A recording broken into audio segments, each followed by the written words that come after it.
Hello, and welcome to Transformers ToyCast. This is episode 8. Holy crap, 8 episodes. For a show that's supposed to be monthly, this show's actually gotten a lot of episodes recently. I am joined today by Optimus Scourge. Hello, sir. Hey, how you doing? Lupis Convoy from the TFW podcast. Hello. Hey. And the goddamn Protoman, who is pretty much a ToyCast regular every now and then whenever he can become available. Hello. Hello, when I got time, anyhow. Yeah, well, whenever. You know, ToyCast is supposed to be even though, you know, I've said this before and I'll say it again, it's scheduled at monthly, but, it's caught fire. It's pretty much been set on fire, and whenever we have the time to do it is when we'll do it. And I mean, the release turnaround on these, because they're so easy. I mean, we just record like maybe one or two clips. You know, my buddy Steve, who is my my friend and co-founder for GeekCastRadio.com, we just put, you know, front and back themes on it and just put it out right away, pretty much. So what's been going on with you guys this week? Why don't we start with you, Optimus Scourge? A little bit of real life situations going on. I'd rather not get into. I'm kind of taking an internet vacation. I stay in touch for the front page, stuff like that, but haven't been tweeting as much. Haven't been on the boards posting as much. Just kind of trying to relax and, you know, not let the stress of my real life, you know, get in the way of anything else. So, but that's cool. You know, lately I got some good news that took that stress away. Awaiting confirmation possibly tomorrow on a background check, and I have a job at Toys R Us. Ooh. Starting part-time and then working my way into management because I was in restaurant management for about 10 years. So, yeah. One word, excited. Discounts. Yep. I doubt First dibs. No more scalpers. You beat them to it. Yeah, he can become a scalper. not that he would. Well, no, I'm a scalper for the fandom. I scalp for cost plus shipping. I was actually told by a friend who works at Walmart. He's like, if you know your Hot Wheels stuff like very well, you can make some mad money because there's always like chase figures in those cases. Chase vehicles, if you will. He's like, that's one way to make money. Like, he works at Walmart, so. He's like, yeah, that's one way to make a cool 100 easy, you know. Wow. But anyway, on a Matchbox car or a Hot Wheels? Hot Wheels, apparently. Wow. Yes. Every time I go in there, I see the guy that's like 50 years old rummaging through them. 50 of them. Exactly. And he's on the phone saying, "What's this one going for? What's that one going for?" Oh yeah. You know, and it's like, oh my god. And then, like me, if I didn't have a life, I'd probably bone up on that and make some coin on the side too. But again, like, I'm not going to sit around all day. Honestly, I wouldn't even bother because, like I said, I'm a good karma kind of person, and I believe in like hooking up other people. Ask anyone who knows me; they'll tell you I'm like the cost plus shipping dude, or like Lupis didn't have Activator's Cliff Jumper, and I found him, and I was going to charge him cost plus shipping, and I was like, wait. His birthday was like 2 days ago. It's his birthday present, so I just gave it to him, you know? Yeah, happy belated birthday. Speaking of Lupus, before we get into what you've been up to this week, since this is the first time you've been on our ToyCast here, I'm going to throw you under the bus and pretty much introduce our, because I've only heard you like once or twice on the TFW show. Maybe I need to listen to more of those. But why don't you tell the listeners about, you know, who you are, whatever, you know, what kind of stuff you like in the Transformers fandom, stuff like that. Okay. I'm a 28-year-old hardcore geek and freelance writer in Exeter, New Hampshire. I've been collecting since 83 maybe, 84. I collect robots mostly. My big hardcore series that I collect is Classics Universe, but my first major Transformer was G1 Scavenger, I think, or Scrapper, sorry. Cool. And yeah, that's pretty much me in a nutshell, I guess. So, what have you been up to this week? Anything interesting? Anything fun going on? Any kind of construction going on at your house that you might want to vent about? We're doing a renovation on the house, and our landlord has conscripted us to do the work. and it has been a very long and sudden process. Yeah, that kind of sucks. Yeah, but the toys are still in one piece, so that's the important part. Yeah, that's always important. As long as the toys stay in one piece, that's good. While I'm primarily a Transformer collector, my other half has expressly told me that I can't get into anything else, but I just got the first issue of Blackest Night from DC Comics, and now I'm looking at the Green Lantern toys that are coming out and going, oh, I want. My honey's going, no, you don't. Stop. Set it down, step away. Yeah. Alright, and what about you, Protoman? What's been going on with you this week? Life-wise, let's see, what did I do this weekend? Shopping with the woman. That's about it, really. Toy-wise, every day is Christmas. What came in the mail?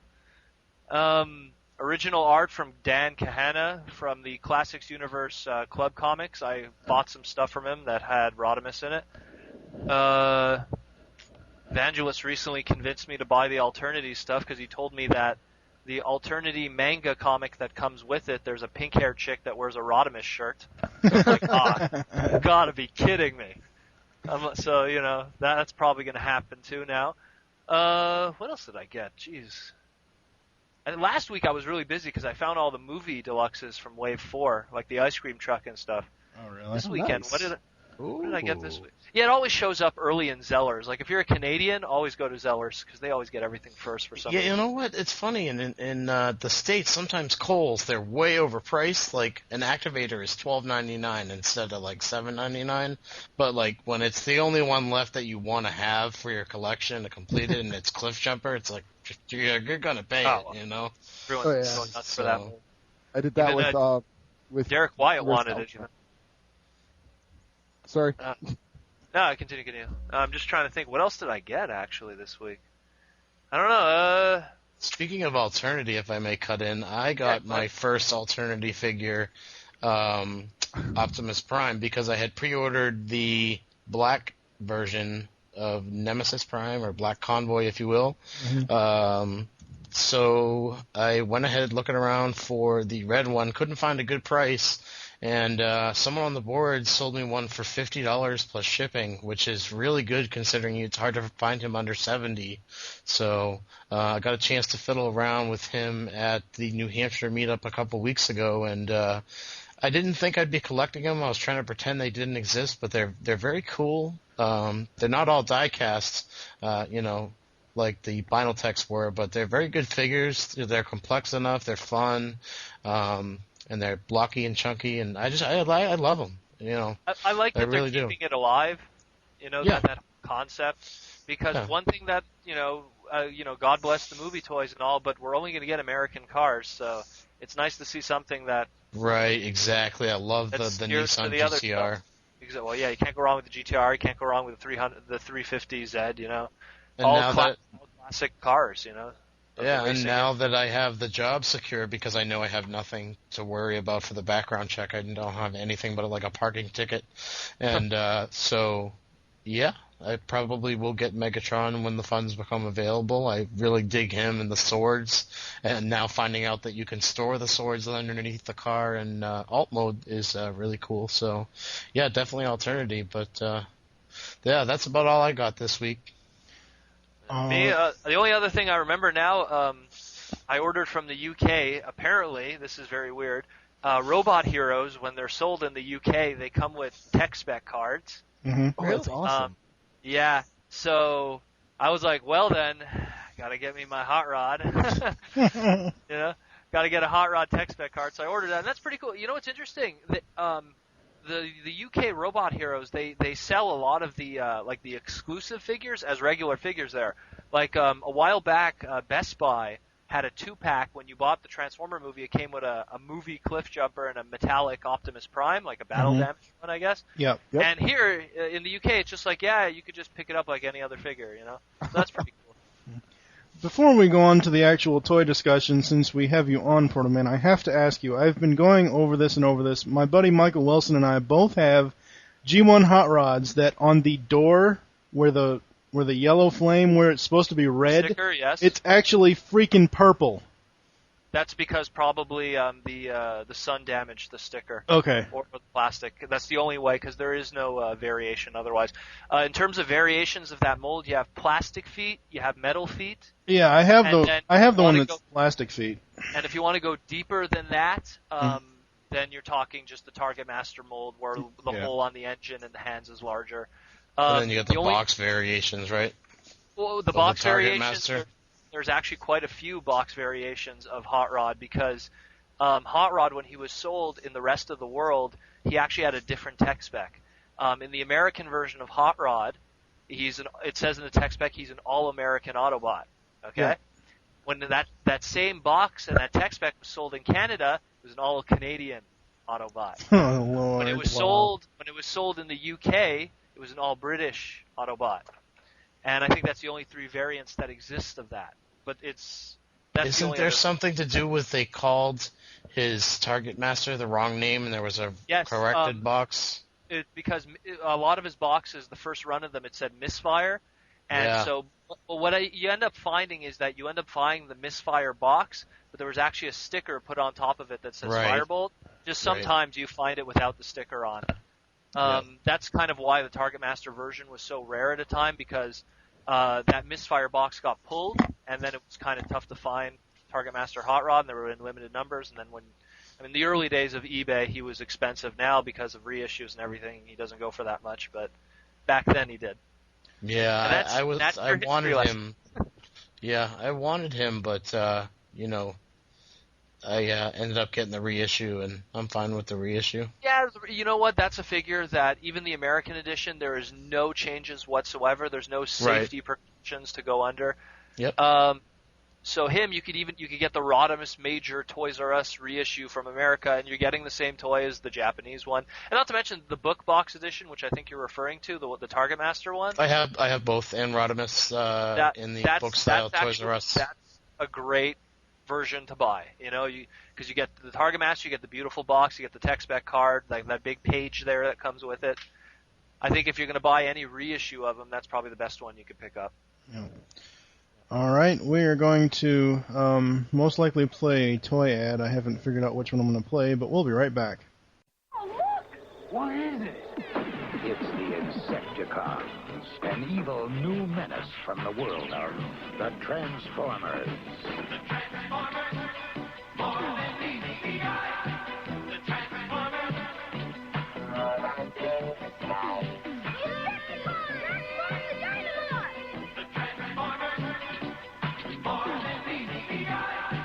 Each sold separately from Hasbro. Alright, we are back, and I am going to go first this time. I am going to be talking about Generation 1 Optimus Prime. This was a figure that my mother will tell me that I had over and over and over again, but I never remembered actually owning him. When I was a kid, I had a crap load of toys. I had Transformers stuff, I had He-Man stuff, I had Mask stuff, I had Thunder, I had a whole bunch of toys. And they pretty much encompassed my Castle Grayskull set. Anyways, which actually I still have to this day in the other room. G1 Optimus, my only real complaint about him is the fact that his arms fold out and there is no actual back to him.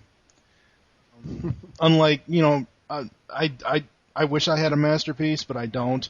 But unlike that one, the back is pretty much open, and it's just, I don't know, it's weird. I don't remember it like that, but, hey, that's what it is. I mainly keep him in robot mode.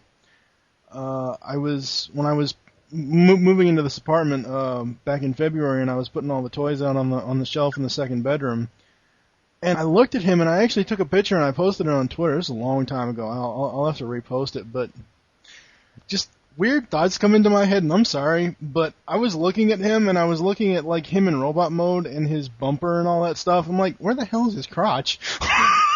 Because he's such a, his cab mode is such a brick that, I don't know why I even thought of that, but overall, I really enjoy this figure. I think that they really got the head mold really awesome on this.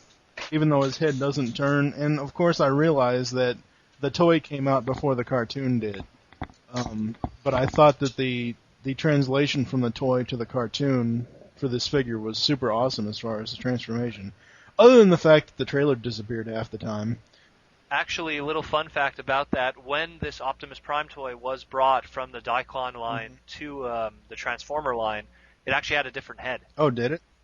Yeah, the original head for Battle Convoy, which was what that mold was used from, had a larger, like, antennas, if you will, and a more, I guess, sharper face. Oh, right. When they brought it over, they actually remolded and made a new head to match the Marvel comic book appearance, and then later on, obviously, considering the cartoon. Oh, that's cool. So there you go. Also, No. Go ahead, Gary. Oh, I was going to say, I heard, I don't have it, so I don't know, but I heard that the iPod deck Optimus Prime has the head that swivels. And Yes, it turns. does. I was going to say, It I've does. seen pictures, but I don't have it. Yeah, I don't have it either. Overall, I love him. I mean, he's pretty much my only, well, other than my Shattered Glass Prime, he's pretty much the only Optimus I have. As far as the trailer goes, the trailer's cool. Just in trailer mode, of course, you can open it up and bring the guns out. There's only one episode throughout the entire Generation 1 cartoon where he actually splits into 3 components, which would be himself, the robot form, the trailer, battle station, and then Roller, being the mini spy that he is. And I just thought that was super cool that they actually brought that into the cartoon of actually showing off all 3 things. I could be wrong. It might have been twice that he used the battle station, but I only remember seeing it once. Battle Station was only used once. It was in the episode More Than Meets the Eye Part 2. Yep.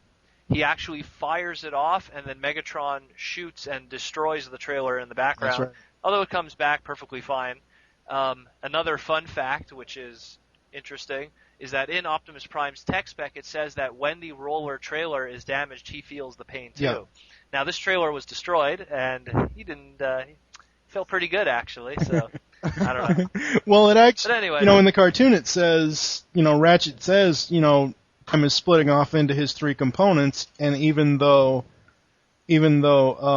Prime is himself, individual, he still feels the pain of, like, if Roller gets blown up or if the trailer gets destroyed. And I mean, I've already gone over the first, episodes of the G1 cartoon in my other show, TFG1 Podcast. But my biggest problem with the cartoon, and this actually happens to Rodimus a few times, the trailer disappears. In Rodimus's case, it just kind of like merges with his legs. That's usually the most common thing that the animators do with Season 3, is like when he transforms, it's just like, yeah, that whole piece just becomes part of his legs, which is kind of, I guess, what the Titanium toy was kind of trying to homage. Yeah. Because the Titanium toy did that gloriously. Yes. It managed Yeah, to it take that definitely did. entire trailer Well, and merge it with his legs. I was told the G1 version, it was made of. They asked the guy who did the Diaclone one or whatever, or made it disappear, Flint Dilly or whoever it was, and he said it was made of Disappearion. I thought that was a great answer. Well, yeah, according to the Japanese sourcebook guides, the final answer was that when he transforms, it teleports back to Autobot base next to Ratchet's Bay. That was the official answer by the Japanese in the mangas. Okay, so it's kind of space bridge type teleporting. Well, it was always the subspace kind of thing that the fandom always dealt with, and the Japanese kind of believed that too. Yep, like the animated swindle. Yeah, but they actually make, good explanation of actual hammer space with animated swindle. He's got an extra prime grill in his chest, I think I said somewhere, I don't know where I said it, it might have been on General Techno's animated Smartcast. I think I actually tweeted it after I saw that scene, and I know this is getting off topic a little bit, but Swindle gave birth to Optimus Prime. When Prime climbs out of his chest in that episode, that was just so awesome. It was inside him. Yes. Alright, I think we're going to move on to you, Optimus Scourge, sir. Who are you talking about today? I'm going to go with Voyager class animated Optimus Prime. Yay.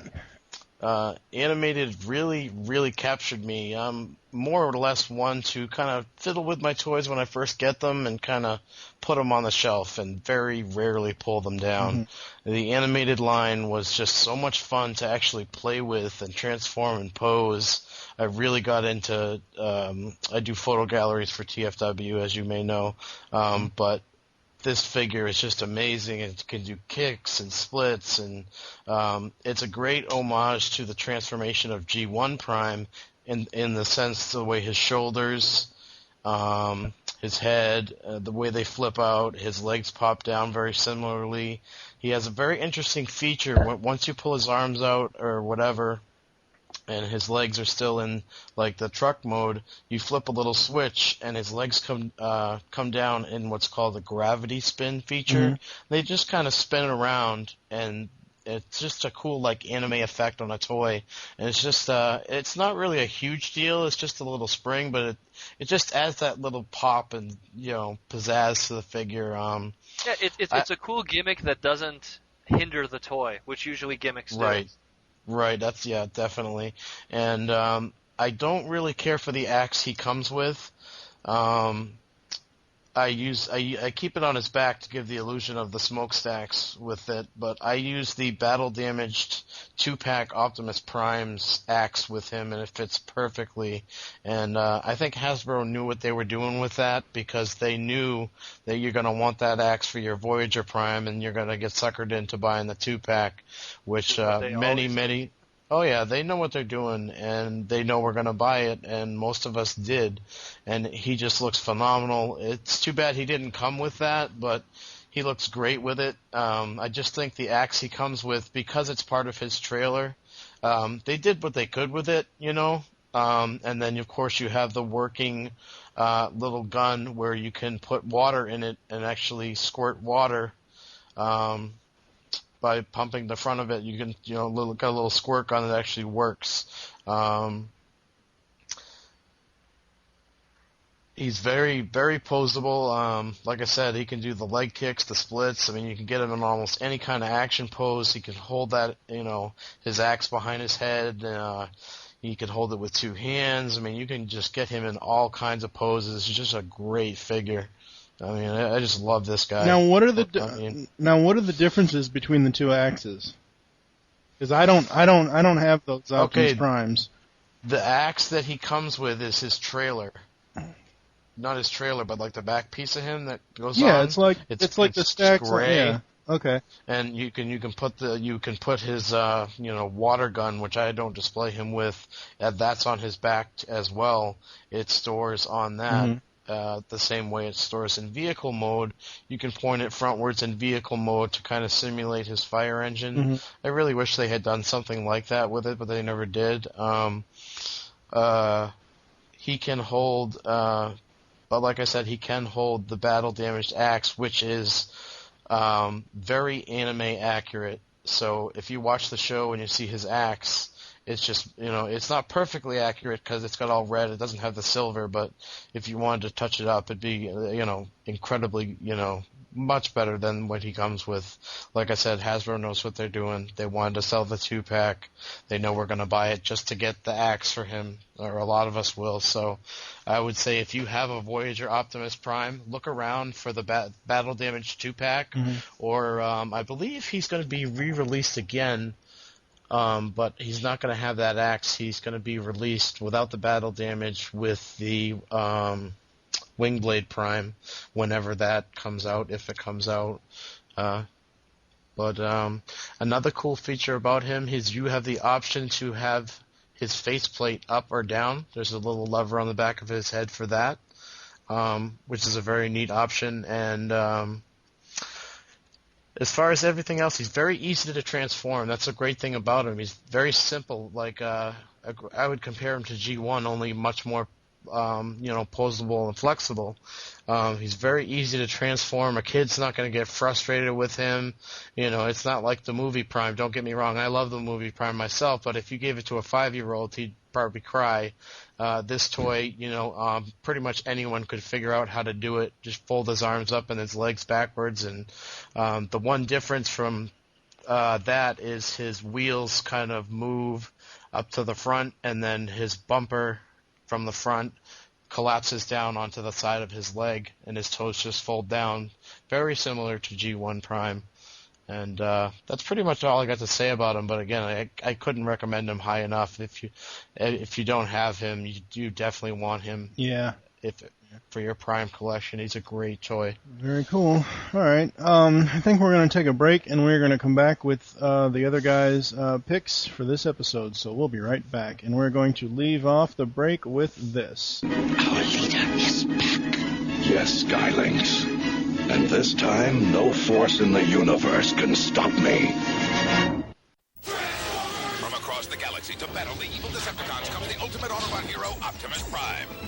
Transforming from big rig into powerful robot, he's the greatest Autobot warrior of them all.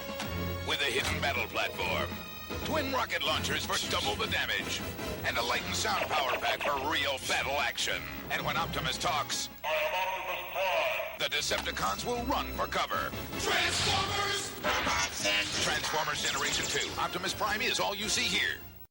All right, we are back, and to start us off on this final clip, we're going to go with Lupis Convoy. Who are you picking, sir? I am picking Universe 1.0 Nemesis Prime, the Target exclusive. Okay, now this is not the SDCC exclusive. It is not an SDCC. Okay. It was it came out in 2004. It was fairly hard to find, actually. It had low distribution. At the time, Target, I guess, only ordered so much because Cryotech was basically a shelf warmer. Mm-hmm. It's a repaint of the Japanese, I think it's Beast Wars 2. Beast Wars Neo. Beast Wars Neo. Big Convoy. Okay. And at the time, everyone was craving for Big Convoy because Leia Prime was available through Hasbro, through their website, but this wasn't available, so you had to try to finagle it through the early days of eBay. It retails currently on eBay. It's like $40 to $60, but I think it was $30 retail. Mm-hmm. Yes, it was $30. It was 30. Okay. $29.99 at Target. Yeah, it was. I saw him one time, and because I collect Nemesis Primes, I grabbed him, and I never saw him again. So I'm stealing your thunder today. No, it's all right. Well, not really, because I mostly collect trucks, and not to say truck, not monkey, but What's not a monkey? I have him, but I don't have one to open. So until I see a good deal, I don't have an open one, and the transformation is just tough on him. But go on. Also, Okay, well, just to deviate just for a second, actually one of the big appeals, though, of the Big Convoy mold was that he was actually the first ever Optimus Prime-like Transformer to have a removable matrix, which was This is true. big thing. Yeah. Which was big thing back then, because again, like Lio Convoy, which came before him, it was kind of like a molded-in, suggested matrix in the chest. Ditto with Optimus Primal, where the Japanese, they kind of looked at that chest molding and say, yeah, that's a matrix, you know. And it's true. If you look at it, it kind of looks like a matrix, but no, not really. So this was a big thing, and not to mention the fact that he could hold it, like, you know, Rodimus Prime style, like opening the matrix. It was a big thing, and so when we got that version, yeah. Big stuff. Anyways, continue, Lupus. Sorry. Yeah. Hey, it's all good. You are the walking Transformers Encyclopedia. Sorry. Go right ahead. So, as you guys have said, it's pretty hard to transform. This is not a toy for kids, obviously. Not only for the fact that it can put out a kid's eye like 50 different ways with all the spring-loaded missiles, but it's basically a shell former. If you took off all the shell kibble pieces, it would look very, very bizarre. Mm-hmm. But the way that they've done with those, the kibble pieces, they've incorporated them into actual weaponry. So the bottom of I think it's the rear mammoth feet, have little gun barrels in them.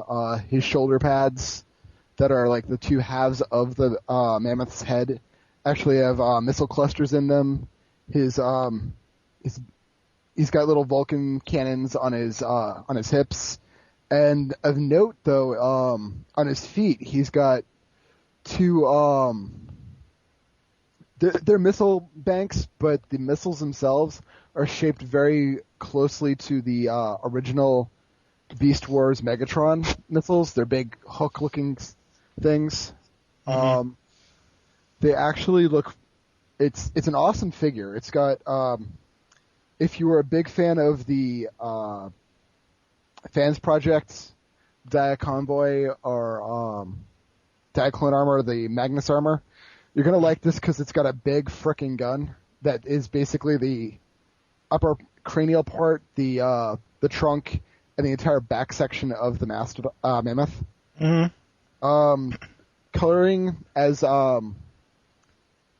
it's not the bright color combination that you would expect of a normal Prime. It's the demure black and metallic teal, but since this is a universe, it had to have a yellow spectrum color in it somewhere.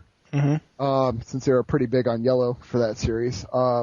It's got a yellowish tan color that makes up most of the legs, torso, arms, and it does pretty well to break up the black and teal. It's got red accents. If you're a paleo geek like I am, you're really gonna like this figure. But as we had talked about it in pre-show the day before, it's kind of got a little nod to the original American Power Rangers because it's a black mastodon with silver. I mean, you just can't help but go, oh, it's kind of cute. Where's Zach? Yeah. It's a mastodon. It's not a mammoth, rather. Sorry. Not a creature you would think to be like, ooh, evil and imposing, but yeah, that's not a toy I would ever own. Protoman, I'm sorry to interrupt. Protoman put the link in one of the windows, and yeah, wow. Yeah, that's what happens when you take off all the, I guess you could call them kibble or shell former parts. If you take them all off of Big Convoy, you could actually assemble a separate mammoth from all his kibble parts. Oh, okay. Yeah. Continue. Well, I guess we can post that maybe in the thread or something. Oh yeah. An idea. Speaking of which, Optimus Scourge still has yet to post pictures from episode 2 of this podcast. I don't know how to use a camera. You liar. Alright, continue, Lupus. This whole digital camera thing, I know nothing about it. So, as Protoman said, it's got a detachable matrix. Of note, though, it's not a matrix of leadership. It's actually called the Dead Matrix, which they ended up using, I believe, in the first year of the Transformers Collector comic. Yes, they did. Back it was in the main story. It was his job to use the Matrix on Primus, which would be kind of like the reverse effect of using the Matrix of Leadership on Unicron. In this case, it was kind of used to revive Unicron, if you will. I believe the term was blacken this darkest hour or something like that. Anyways, yeah. Yeah. The one thing I really like about this toy, though, in his forearms, he has what looks like it could be either a machine gun or, in my interpretation, I think it's a tonfa stick that just kind of flips out of his forearm. And in the show, they are used as tonfas. They are? Yep, they're like two little tonfas that he whips out for melee combat in the show. It's just insanely cool. It's nice to have a figure that's totally armed to the teeth. And I don't know, clearly, like even like in the inside molding of the mammoth heads, even though they aren't physically missiles, they give the illusion that they're like shoulder cannons with tons of missiles in them. And oh yeah, there's tons of that molded all over the figure. While they're not physical weapons, they are like suggestions of it all over this, which goes to the name of the original because Nemesis comes from the Big Convoy mold, and Big Convoy's nickname in the Beast Wars Neo cartoon was the one-man army, or the one-bot army, if you will. So he was just like, he was the maximal that needed to, send him in and he got the job done, So it was pretty cool. Ah, yes. But anyways, yeah. Yeah, I'm totally in love with this figure. Oh, There are some drawbacks to it besides it being a shell former and fairly difficult to transform and convert back and forth unless you've done it a few times. The mammoth legs, they're supposed to fold up a bit, at least the feet fold inside. I've always had a problem with them popping off. And then the actual BFG, it's got a pretty interesting way of triggering the missile launching. Instead of just a push down button, which normally would shoot off things left and right if you're not really careful, it's got a turn knob trigger system. Wow. So it's got a short, fat, round circle that's the bright maroonish yellow color. And you just give a little twist and it just shoots off missiles left and right. If you're not really careful though, and you just kind of graze it, they're pretty trigger happy sometimes, and it'll just shoot off. But all in all, if you have the opportunity to pick up this figure, I would. Very cool. It might be something that you might have to pick up at BotCon or at a convention get together or something for a really good deal, but he's definitely worth it. Yep. For the longest time prior to, I would say, I would have to say maybe the Galaxy Convoy Cybertron Optimus Prime mold. For the longest time, a lot of people regarded this as one of the best Optimus figures ever made.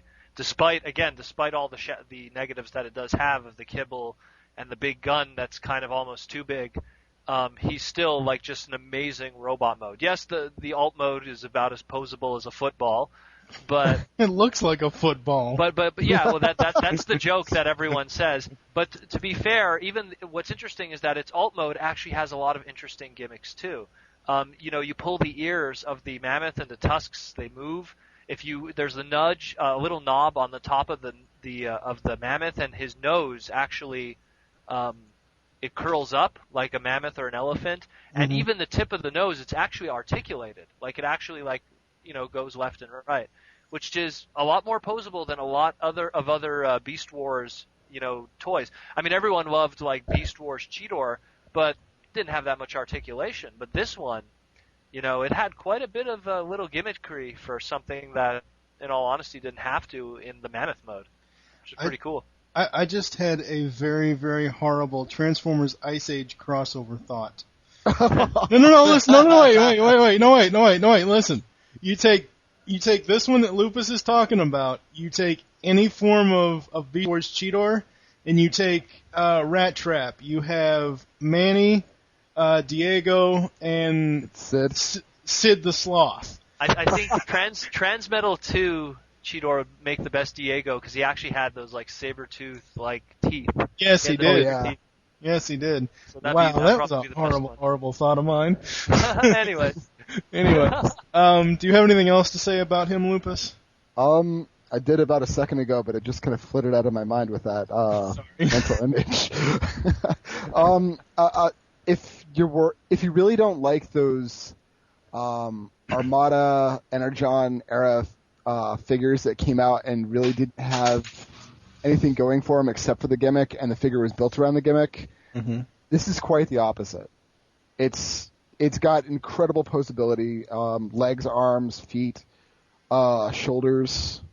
It was like the golden time of the ball joint in essence.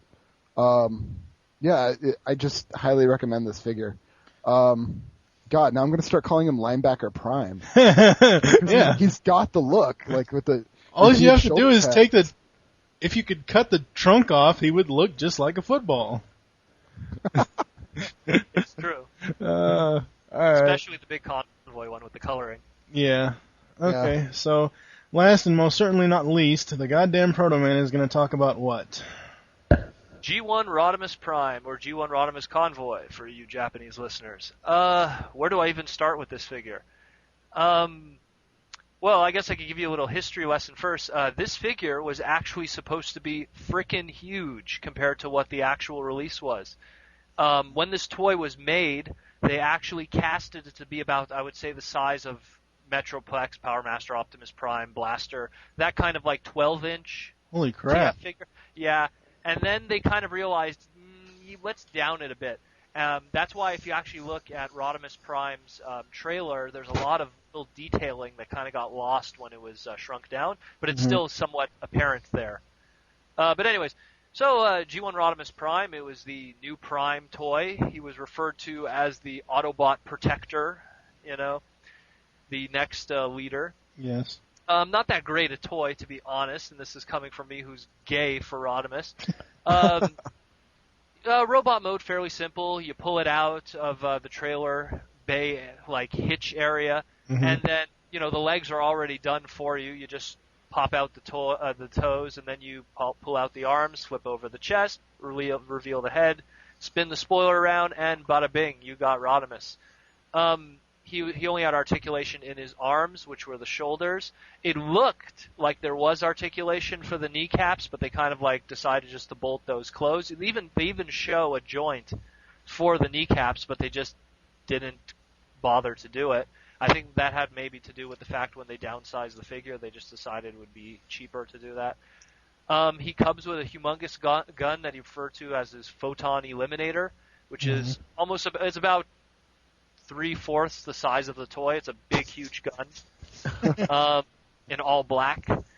When you open up his trailer, it makes kind of, I guess you could call it a turret combat deck station, which is a big double-barrel gun with two shields that you attach on the side, and it's definitely not G1 Optimus Prime's trailer, not by a long shot. It's not a base, it's not an HQ, I guess you could fit Micromasters in it if you wanted to make things, but it's definitely not that. It's a fun figure. It's a nice nod to the show. In terms of show accuracy, it's kind of there. I would find that the robot mode is kind of thin and tall. It's not a bad toy. It's just it's one of those figures. I think it looks really good in alt mode. It looks really good in its flaming Winnebago mode, if you will. The robot mode is the robot mode's okay.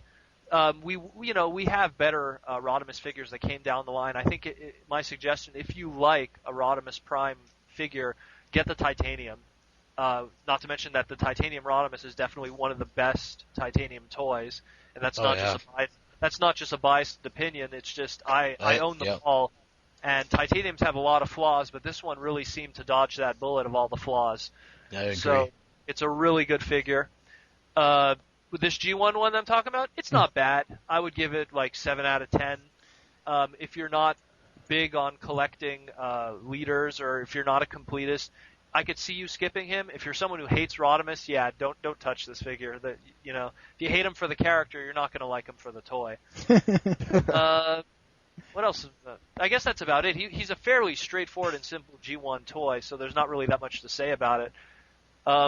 I guess aside from the fact that, they needed to put more paint in his eyes, I guess. He always looks like he's squinting. I guess is the best way to put it.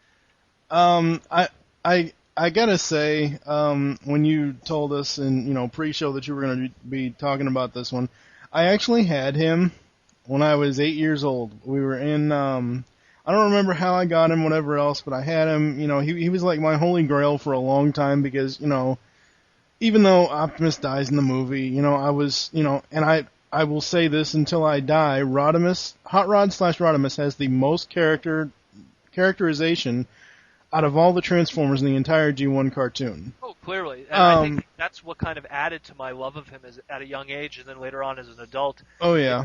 It made me realize that, out of all the characters, people will love the shit out of Sideswipe.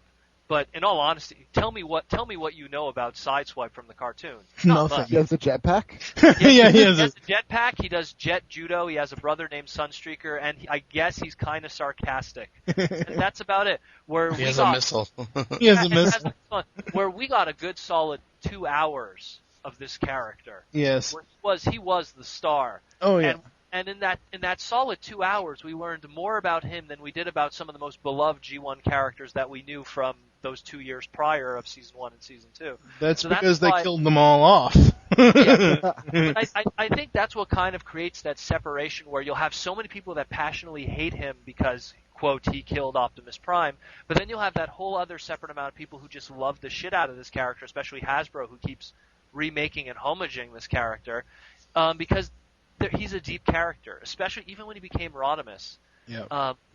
Even though he had layers to him. I guess I remember I heard this on another podcast, the best way to quote it, he was the first emo, He was the first ever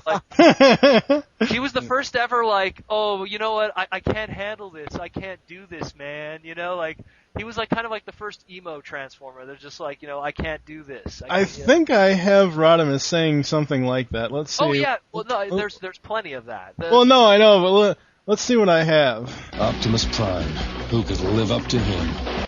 Which is true.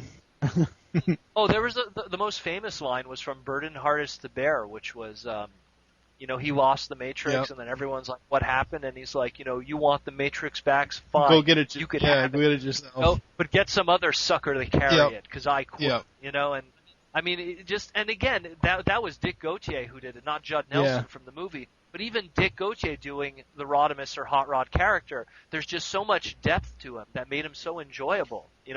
Granted, Season 3 had a lot of problems. It had a lot of animation problems. It had a lot of just weird shit going on. Yes. But when they did a good Rodimus episode, and Burden Hardest to Bear is a very prime example of that. Oh yeah. It was done incredibly. Yes, very much so. But I remember having this toy. I remember we had gone down. I think we had gone.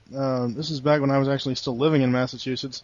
My mom and her boyfriend and I went down to, I think it was Key Biscayne, Florida, and I remember having him at the hotel and blah blah blah. Blah. When I got home, I don't know what happened. Haven't seen him since. He's gone. So I don't know what happened to my Rodimus. But I actually thought, looking, because I actually had my Optimus trailer open, and Michael Wilson, my other co-host for TFG1, we were arguing over this.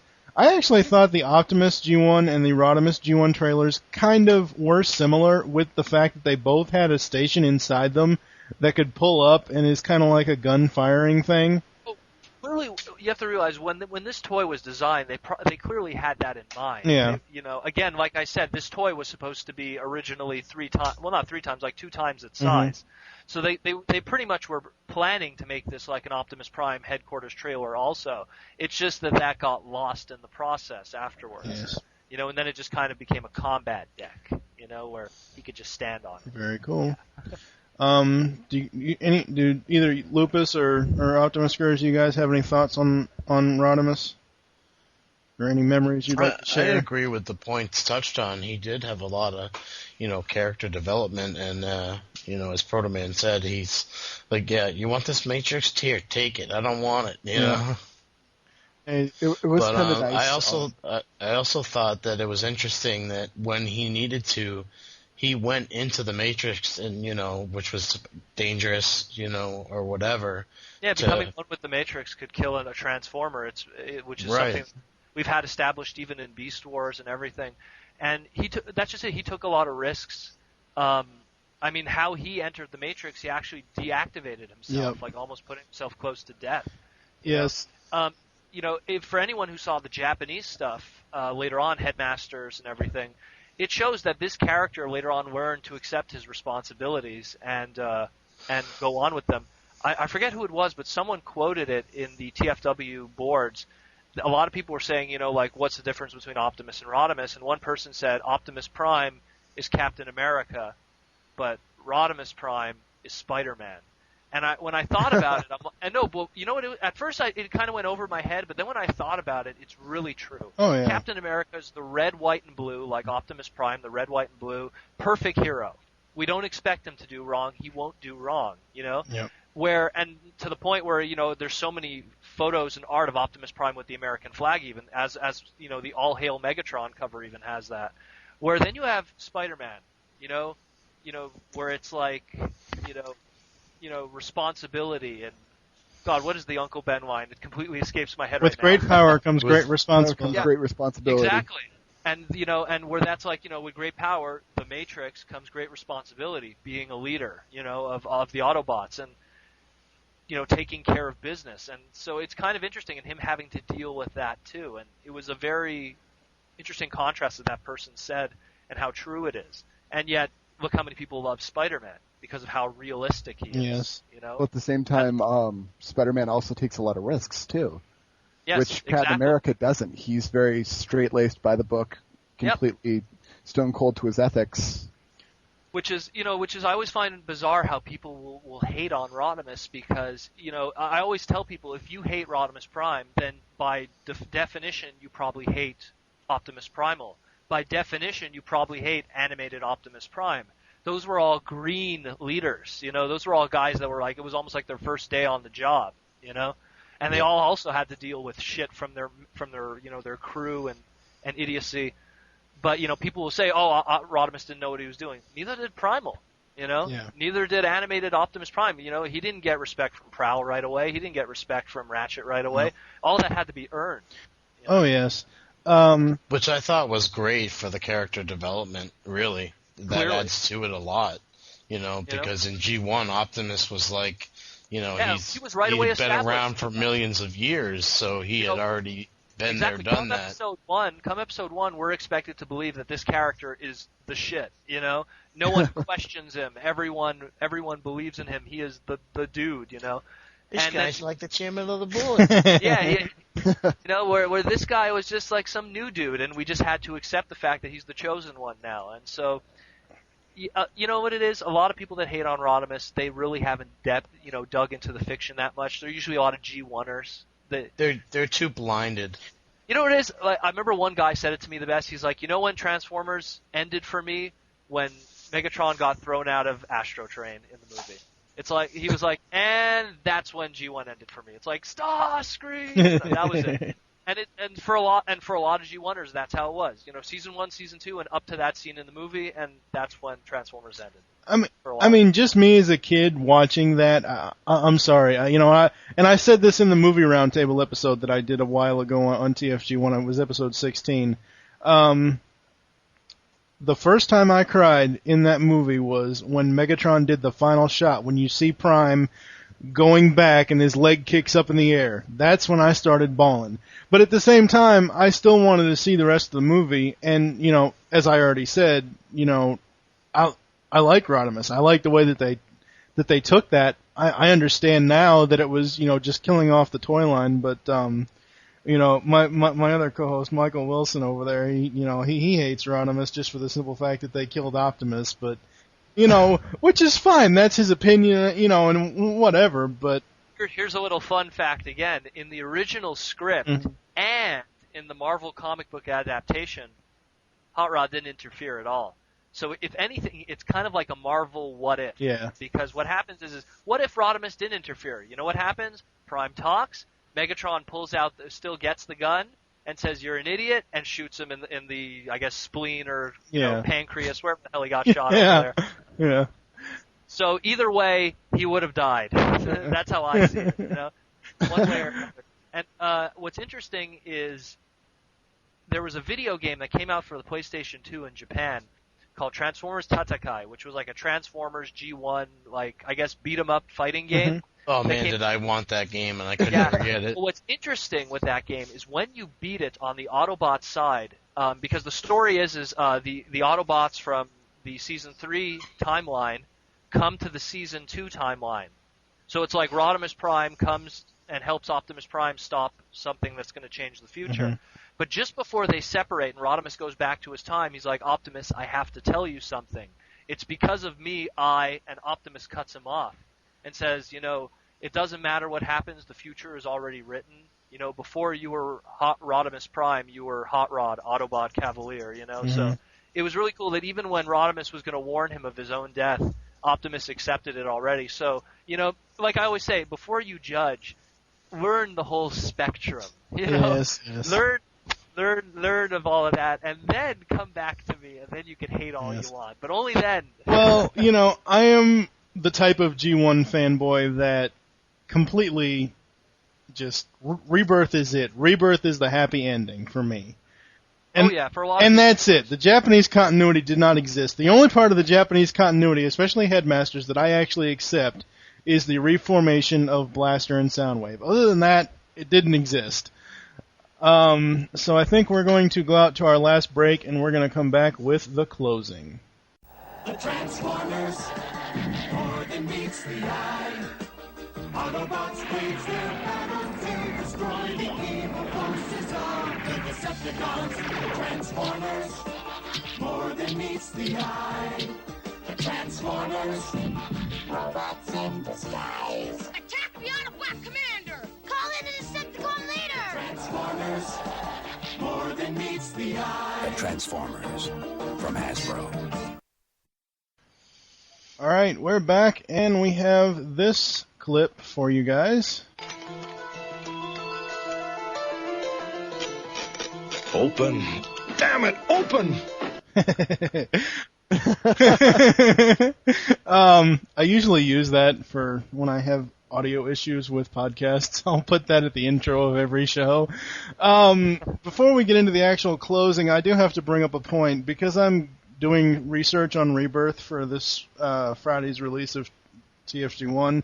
I did watch the David Wise interview that's on the Season 4 disc from the Rhino series, and he wrote the single most violent Transformers episode ever, which was War Dawn. He had said in the interview that the original scene where Megatron attacks Orion Pax, who would eventually become Optimus Prime, he